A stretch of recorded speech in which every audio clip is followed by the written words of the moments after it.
وقفنا آخر مرة لما جيزين كانت قاعدة مستنية في محطة الاستراحة ومرعوبة، وبدأت تفكر في ذكريات طفولتها لما أمها سابتها في الجنينة لوحدها. غمضت عينيها وبدأت تهدي نفسها وتقول مفيش حاجة، أنا كويسة. وفي اللحظة دي لقت هيسوك قدامها بعربيته بيدور عليها، وجيزين كانت بتعيط. اعتذر لها إنه اتأخر بس هي مسكتتش، جريت عليه وحضنته جامد، وهو كمان لف دراعته حواليها وقعد يطبطب عليها عشان يهديها. بعد الحضن ده الاتنين غلب عليهم الكسوف. هو لسه يفتح بقه ويتكلم ويتبرر، قامت جيزين مادة ايديها وطلبت منه الدواء، بس هيسوك بذكاء مدهاش غير جرعة واحدة بس عشان يضمن ان هو يشوفها كل يوم. هو بيفتكر كلامها مع امها في التليفون وكلام الست الكبيرة، اتأكد ان هما الاتنين بيحبوا بعض وان مفيش حل غير ان هما يدوا لبعض فرصة. هيسوك قال لها ان هو قرر يشاركها في المشروع اللي جاي، وقبل ما يستوعب قال لها انه يتمنى كل يوم يفتح عينه ويشوفها قدامه. جيزين من كتر الفرحة والصدمة اللي ما كانتش متوقعاها عقلها وقف ومبقتش عارفة ترد، فهيسوك افتكرها مش موافقة على الشراكة واتضايق وكان لسه هيقوم يمشي، لكن جيزين فاقت من الصدمة وقفشته بسرعة عشان ما يمشيش. ولما مسكت في ايديها عقد $1,000,000 جسمها كله كان بيترعش من الفرحة، وقعدت تحسب الارباح في دماغها وهي بتضحك ومنكشحة على الاخر. هيسوك بذوقه عرض عليها يوصلها، وهي في الاول عملت نفسها تقيلة وهترفض، بس لما فتحت موبايلها ولقت ان البطارية فصلت والموبايل مات عرفت انها مش هتعرف تطلب تاكسي، وركبها مع العربية نص نقل ومشيوا. وطول الطريق كانت زي اللي ماشية فوق السحاب وعمالة تغالب النوم وتحاول تنام، بس ما كانتش عارفة من كتر التفكير. بما انها ليها تاريخ طويل مع الأرق المزمن، فحالها دلوقتي بقى شبه حال المدمنين اللي بيدور على جرعة دواء بأي تمن. منظرها ده فكر هيسوك بأصعب أيام حياته لما كان حاسس إنه محبوس في طريق سد وما كانش بيعمل حاجة غير إنه يقفل على نفسه أوضته الضلمة عشان يهرب من الواقع. هيسوك وقتها كان بيعتمد على الأدوية عشان يحس إنه أحسن، وعارف كويس إن مفعولها مش سهل أبدا على الجسم، ممكن يسبب أرق أو حتى هلاوس. اما جيزين فكانت بتبص لعقد الشراكه وهي كانت طايره من الفرحه، لدرجه ان كل التعب اللي كانت حاسه بيه اتبخر في ثانيه. هيسوك وصلها لحد البيت، ولما جت تفتح باب العربيه الكحيانه بتاعته بدات تزرجن وهي بدات تطلع عيوبها، وبدل ما هيسوك يحس بالذنب رمى الملامه كلها على جيزين وقال لها انها ما عندهاش صبر، وفتح لها الباب بنفسه. جيزين اتسمرت في مكانها 5 ثواني بسبب قربه منها، والاتنين كانوا بيحاولوا يبينوا ان هم تمام وهاديين، بس من جواهم كان في بركان شغال. جيزين طلبت رقم موبايله عشان يعرفوا يتواصلوا بخصوص الشغل اللي جاي. في الاول هيسوك عمل فيها تقيل وشاف نفسه شويه، بس في الاخر نزل على مفيش واداها الرقم، وبعد ما ودعته ركبت الاسانسير وهي راجعه لشقتها، واستغلت الوقت ده عشان تدور على صفحته الشخصيه على السوشيال ميديا. استغربت جدا ان شخصيته في الحقيقه ممله وتفصل، بس حياته على النت فرفوشه ومليانه صور ليه وهو بيستعرض عضلاته في كل كادر. اول ما وصلت الشقه اتفاجئت بالسونج مي قاعده قدام الباب زي اللاجئين. سونج مي اول ما شافتها سليمه خدت نفسها وارتاحت، لانها كانت هتموت من القلق عليها من بعد ما عرفتش توصل لها بالتليفون، وجت البيت ما لقيتهاش. نزلت فيها وصلت تهزيق محترمه، وجيزين ما كانتش قادره تفتح بقها لانها عارفه ومقدره ان سونج مي بتعمل كده من حبها وخوفها الحقيقي عليها. من كتر قلقها على جيزين قررت انها تبات معاها الليله، وفي الليله دي هيسوك مرجعش البيت وفضل في المكتب يخلص الشغل اللي وراه. اما جيزين كانت قاعده رايقه وسونج مي نايمه جنبها مونسه وحدتها، بس برضه ما عرفتش تنام، وخدت كام حبايه من الدواء وقعدت تفتكر كل اللي حصل في يومها، وبدات تحس ان في مشاعر دافيه بدات تتسلل لقلبها اللي كان زي التلج، يمكن بسبب اللحظه اللي غفلت فيها وهي بتسمع مزيكا في عربيه هيسوك، او يمكن بسبب قربه منها. المهم انها حست ان وجودها جنبه بيخليها مطمنه وفي امان. على الصبح زمايل هيسوك في الشغل اتخضوا لما شافوه في الشركه من بدري، ووصاهم على كل حاجه، وبعدين روح وهو مطمن. زميله كان في حاله صدمه من قراره انه يمد عقد الشراكه اللي لسه ماضيه. اما جيزين فصحيت والشمس في كبد السماء، وقعدت تسال سونمي بشك عن شكل نومها كان عامل ازاي بالليل. بدات تحس ان نومها بدا يتحسن، لا في كوابيس ولا كلام وهي نايمه ولا حتى مشي وتكسير في البيت زي زمان. ولما هيسوك روح لقى جدته محضره له فطار ملوكي وهي شايفاه بياكل بنفس مفتوحه، سالته بخبص: ايه كنت بايت عند صاحبتك يا ولا ايه؟ وقال نزل عليه زي الصعقه وخلاه يشرق وقعد يكح بشكل كوميدي، وحاول يشرح لها بس الجده ما كانتش مصدقه، وفضلت توفق راسين في الحلال واتجمعوا بجيزين لحد ما الواد شرق تاني من كتر اللخمه. اما صاحبتنا فغرقت نفسها في الشغل، مقابلات مع العملاء واجتماعات وتخطيط مع زمايلها، اليوم كله كانت دايره فيه زي النحله ما بتكلش ولا تمل. وإيريك الشريك بتاعها كان معجب جدا بشغفها وحضر قهوه للفريق كله عشان يجدد طاقتهم. تاني يوم الحربايه ام قصه جت لجيزين وهي شايطه، كانت متضايقه ان جيزين بدات تقف على رجلها تاني وخايفه لا ترجع لمجدها القديم، والغيره والحقد عموا قلبها وحاولت تضغط على جيزين عشان تسيب المشروع اللي تعبت فيه، بس زيجين ولا كانها سامعه، وفضلت هاديه ومنفضه لكل الاستفزازات دي، لان كل همها ان الناس تعترف بشطارتها ومجهودها. رغم القوه اللي بتبينها جيزين من بره الا انها من جوه رقيقه جدا وبتتعب وبتحس بالضعف. وهيسوك اول ما عرف انها مستنياه في مكتبه المدينه طار بالعربيه وراح لها، وبعد تدوير كتير لقاها قاعده في ركن بعيد والهم راكبها. وهيسوك كان فاهم انها مش عايزه حد يقتحم خصوصيتها في الحاله دي، فاختار ركن قريب وقعد فيه وفضل يراقبها من بعيد في صمت وبيشاركها لحظتها بقلبه وبعينه اللي ما سابتهاش ولا لحظه. دي كانت الطريقه الوحيده اللي هيسوك قدر يساعدها بيها عشان يحافظ لها على اخر شويه كرامه فاضلين. جيزين كانت بتقرا الكتب بجنون وبتحاول تحشر كل المعلومات في دماغها بالعافيه، وهيسوك غفل عنها ثانيه فتهت منه. في اللحظه دي قفشته وقعدت تستجوب: انت ازاي ما بتردش على تليفوناتي؟ هيسوك كذب عليها وقال لها ان انا لقيت رقم غريب فخفت يطلعوا نصابين فما ردتش. جيزين ودعت هيسوك ومشيت، وفي الطريق العربيه بتاعت الكتب بتاعتها وقع كلها من غير قصد. نفخت بضيق وقالت اكيد النهارده اسوأ يوم في حياتي. وهي قاعده عماله تندب حظها والظروف اللي جايه عليها، هيسوك ظهر جنبها تاني وبدا يطبطب عليها بحنيته اللي بتداوي اي وجع. وجيزين كانت طول اليوم مطحونه في الشغل وناسيه انها تاكل فبطنها بدات تصوص. هيسوك خدها وراحوا على سوبر ماركت، ولما شافها بتنهش في سندوتش لسانتوش صعبت عليه جدا وقال انها اكيد هتموت من الجوع. فضل ينبهها: كلي بالراحه يا بنتي عشان ما تشرقيش، الاكل بسرعه غلط على صحتك. ردت عليه وقالت له ان دي عاده ما بتعرفش تبطلها لانها متعوده دايما على ضغط شغل عالي ووقت الراحه بيبقى قليل، فبتضطر تاكل بسرعه عشان تلحق تخلص اللي وراها. تاني يوم الصبح كان معاه تصوير فيديو الاعلانات في مزرعه الفطر. السكرتيره راحت تستاذن هيسوك وتشرح له جدول اليوم، وهو وافق ان هم يصوروا في المزرعه بس بشرط ان هم يفضلوا بعيد عن الفطر مسافه كفايه عشان ما يبص. وفجاه ظهرت جيزين وخطفت عين هيسوك بجمالها وهي لابسه فستانها الابيض الرقيق، وبكل ذوق غيرت الكوتش بتاعها عشان يناسب المكان والتصوير. في الوقت ده ظهر ايزاك، اول ما شاف جيزين لزق فيها زي القراد. هيسوك كان واقف بعيد وعينه كانت بتطلع شرر من المنظر، والغيره بدات تاكل في قلبه وجري عليهم وقطع عليهم اللحظه دي وفرقهم عن بعض. وهيسوك وايزاك سلموا على بعض بالايد وبكل ذوق، بس نظرات عينيهم كانت حرب بارده وكل واحد عايز يولع في التاني. التصوير بدا وجيزين وايزاك كان بينهم لقطات وتفاعل كتير مع بعض، وهيسوك ما كانش قدامه غير انه يقف يتفرج من بعيد بنظرات كلها حقد وغيظ. المساعد قعد يشرح لهيسوك ازاي يصور مشهد وهو بيهتم بالفطر. في الاول كان متعاون جدا وبيسمع الكلام لحد ما عينه جت تاني على جيزين وهي بتتدلع مع ايزاك. كتر الغيظ هيسوك عصر في ايده عود فطر من النوع الغالي اللي كان دايما بيخاف عليه وبيعامله برقه، وطلع ناره كلها في زميله الغلباني اللي واقف جنبه. كل لاحظ ان هو شايط وخاف الموضوع يخرج عن السيطره، فالسكرتيره بذكاء طلبت من طاقم التصوير بريك كام دقيقه عشان تدي فرصه لهيسوك يهدي اعصابه ويظبط موده. الكل خرج يشم هوا، وفريق التصوير وزع شاي ساقع على الناس عشان يبردوا نار الحرب. وهيسوك عشان ما يبانش قليل قام بعت عربيه قهوه كامله للفريق كله، والحركه دي خلت عيون الناس تلمع من كتر الكرم. وجيزين راحت شكرته بامتنان ان هو مهتم بفريقها وبيدلعهم بالشكل ده. وقت التصوير عدى بسرعه وجه ميعاد الغدا، وكانت الجده مستنيه بفارغ الصبر. واول ما شافت جيزين وهيسوك داخلين راحت استقبلتهم بترحاب وحفاوه كانها بتستقبل عروسه حفيدها. الجده بذكاء قعدت جيسين وهيسوك جنب بعض وعملت كل اللي تقدر عليه عشان توفق راسين في الحلال وتساعد حفيدها اللي خايف في الامور دي. بس يا فرحه ما تمت، شويه ناس دخلوا المكان وزقوا في بعض وانتهى بيهم الحال ان ايزاك قعد هو كمان مع جيسين وهيسوك، والناس اللي قاعدين قدامهم عمالين يغمزوا لبعض ويشجعوا كل واحد يشبك مع اللي بيحبها. جيسين حست ان الجو على الترابيزه مكهرب ومش مريح خالص، وفجاه ايزاك وهيسوك الاتنين اكلوا فلفل حراق في نفس الوقت وعينيهم دمعت من كتر الشطه، وجيزين صبت كوبايه ميه واحده ووقفت محتاره تديها لمين.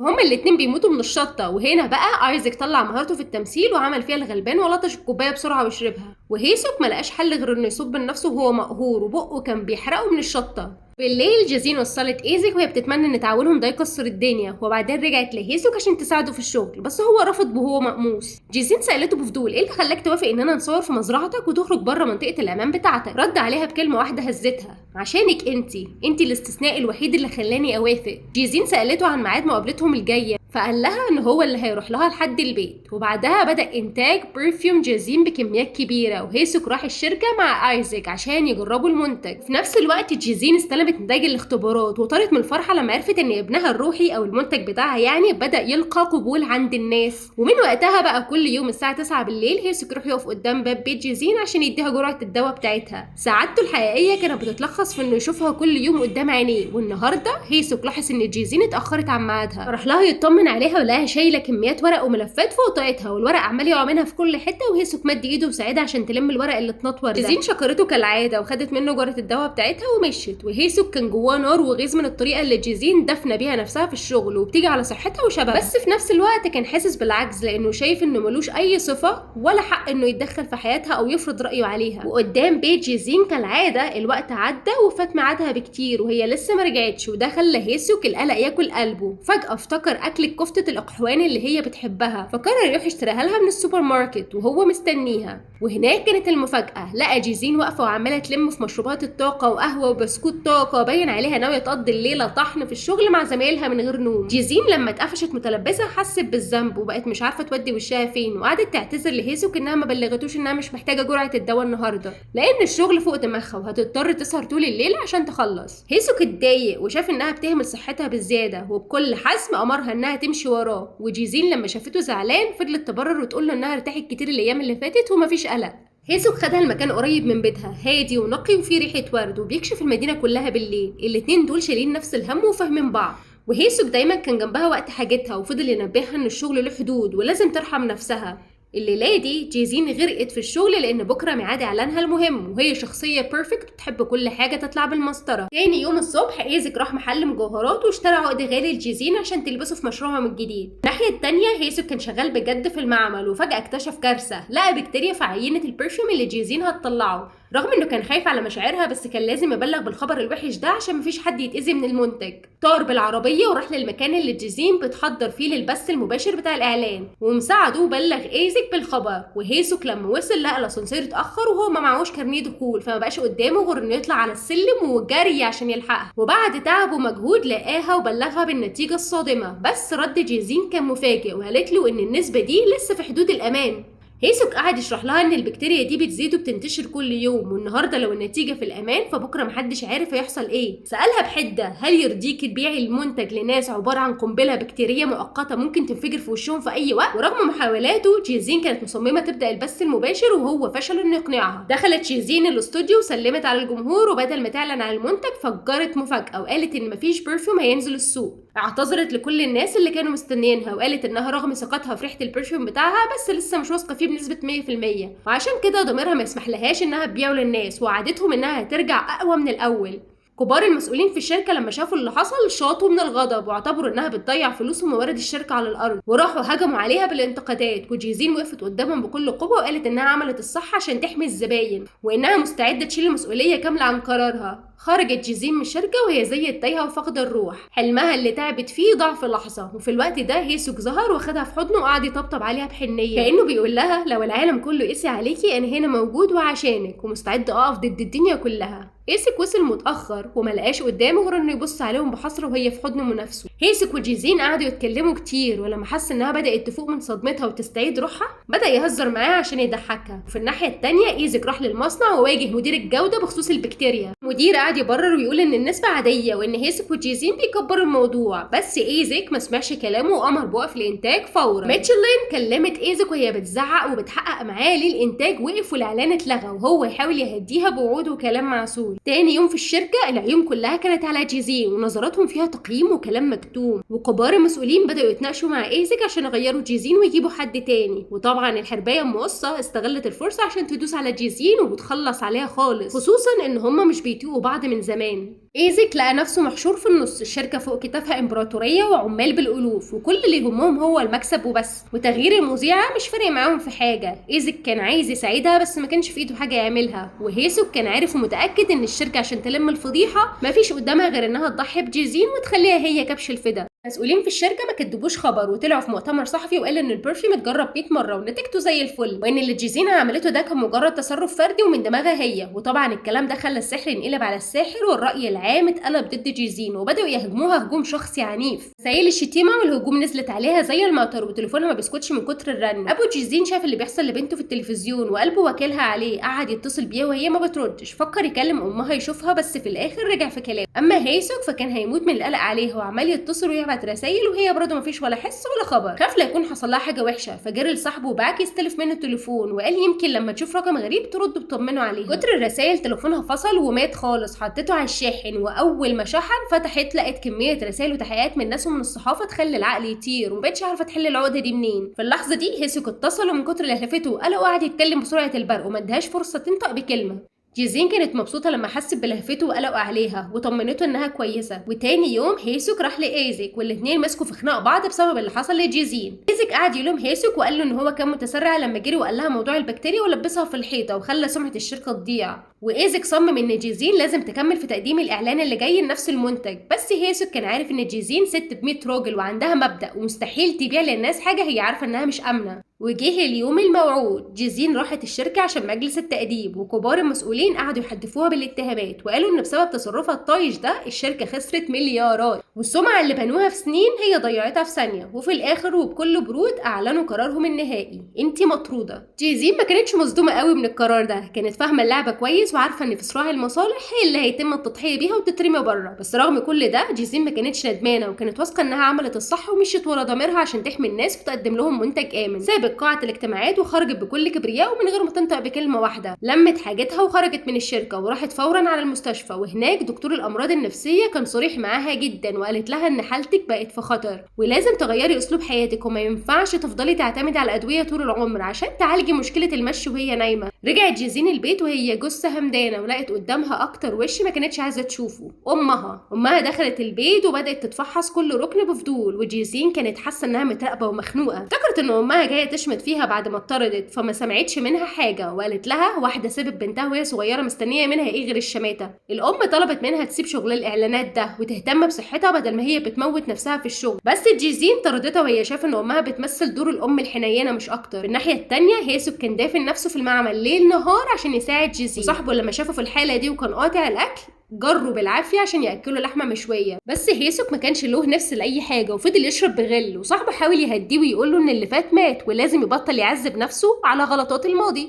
اما جيزين بعد ما خسرت شغلها حست ان حياتها ملهاش طعم وفضلت قاعده طول اليوم تتفرج على برامج التصور، وفي لحظه غياب عن الوعي خرجت من البيت حافيه وفضلت تايهه في الشوارع، والحاله رجعت لها من تاني واتصلت بهيسوك وهي فاكره امها وبتنادي عليه بلهفه. هيسوك كان هيتجنن من القلق وعرف ان نوبه المشي وهي نايمه رجعت لها وبقت اخطر، وخاف العربيه تخبطها وهي تايهه كده. لما عرف انها عند مبنى الاذاعه طار لهناك ولقاها فعلا. جيزين شاورت له على الشاشه وقالت له بسر: الست الجميله اللي في الاعلان دي تبقى امي. في الوقت ده الموظفين بدأوا يخرجوا من المبنى، فهيسوك حضن جيزين بسرعة عشان يداريها عن عيون الناس ويحميها ولبسها جزمتها وخدها عشان ترتاح. الصبح جيزين صحيت لقت رجليها متجرحة وعرفت انها عملت كارثة بالليل وهي مش حاسة، ولما خرجت من اوضتها لقت هيسوك مستنيها عشان يروحها. في اللحظة دي جيزين قررت انها مش هتهرب تاني ولازم تواجه الواقع. الليلة اللي فاتت هي بلعت كل كمية الدواء اللي المفروض تكفيها كذا يوم، الضغط النفسي مع هجوم الناس عليها ووجع قلبها من ناحية امها كل ده خلى حالتها النفسية تنهار، والجرعة العادية ما بقتش تجيب معاها نتيجة وخلاص بدأت تفقد السيطرة على نفسها وعلى مرضها. الناحية التانية ميتشيل لسه عمالة تضغط على ايزك، ولولا وجود ايزك كانت جيزين لبست في غرامة مالية مرعبة لفسخ العقد، بس هو قدر يحميها من الورطة دي.